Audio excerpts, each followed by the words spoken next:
So how did it feel to make this prediction and then have the world essentially not listen and not prepare?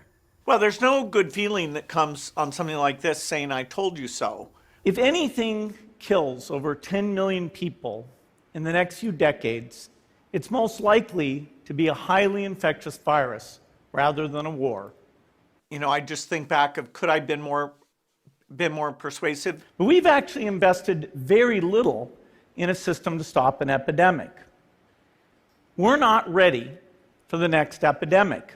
How did you make such a prescient prediction? How did you know this was going to happen? Well, there's a number of respiratory viruses, and from time to time one will come along that's very transmissive and causes some level of fatalities. Respiratory diseases are very scary because you're still walking around on a plane, a bus, when you're infectious. Unlike some other diseases like Ebola, where you're mostly in a hospital bed by the time the viral load infects other people. I feel like humans have an issue, though, with fighting the last battle, potentially. So if we focus on pandemics now, and there isn't one, say, for another 100 years, what is the next disaster? What is the one that we're not prepared for? Well, I'd point out two. One is climate change. Every year that would be a death toll even greater than we've had in this pandemic.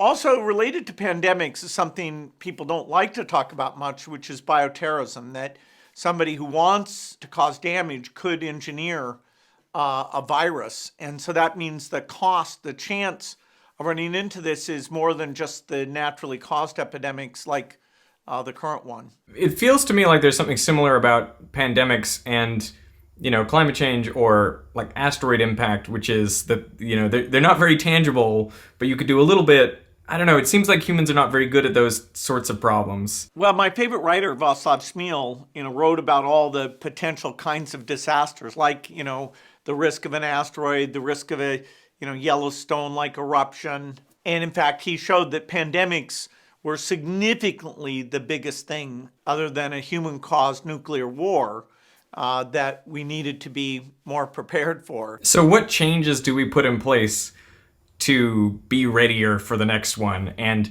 is it possible that COVID-19 could be the last global pandemic? Well, certainly there will be more pandemics. In ways that humans interact with other species, these viruses are coming across a species barrier, whether it's from bats or monkeys or... But you don't think we could increase our preparedness to such a level that it never sort of becomes this global issue? We could increase our preparedness so we never have a death toll anywhere near what we have today. Pandemics can be worse in terms of the fatality. Smallpox was over 30% fatality.